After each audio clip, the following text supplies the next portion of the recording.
The parents of a teenager who was shot and killed near Orlando last month will hold a news conference today. They're outraged that no one has been arrested in a case that has serious racial overtones. Mark Strassman is in Sanford, Florida. Mark, good morning.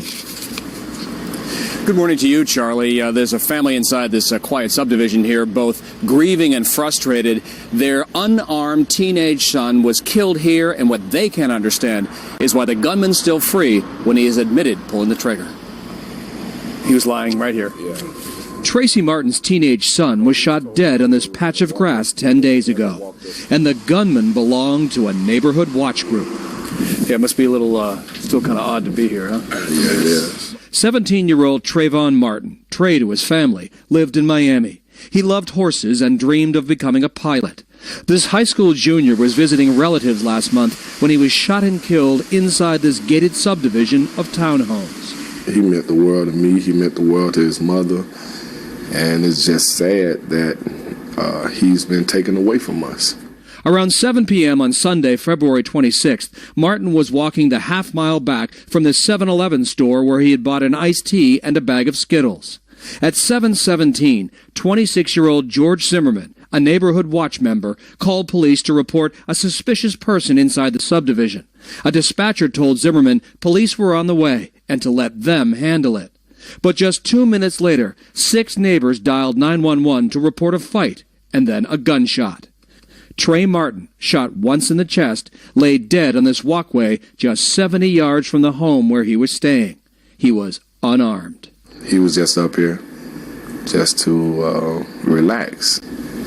And he wasn't up here to return home in a body bag. You know, and that's just the part that really tears me up. When Trey was only 9, he pulled his father from a burning kitchen. He was my hero. You know what I'm saying? My son saved my life.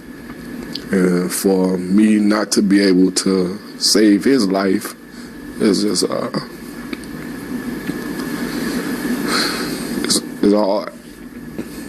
Sanford police have questioned Zimmerman but not charged him.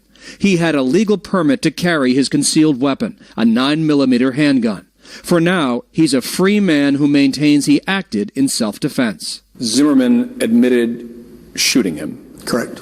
He was armed and the victim was not armed. That's correct. But no arrest. No arrest. Police Chief Bill Lee says no one saw how or why the fight began. Is the key question whether Zimmerman acted in self-defense? Yes. And that's what you have yet to establish? That's what we've yet to establish. We're trying to gather all of the information. Tracy Martin is sure that if anyone was trying to defend himself, it was his son. Why would he attack this guy? He don't know this guy. What are you going to attack him with, a pack of Skittles? You understand that frustration? Absolutely. It's their 17-year-old son. I have a 16-year-old son, and I couldn't imagine having to experience what they're experiencing.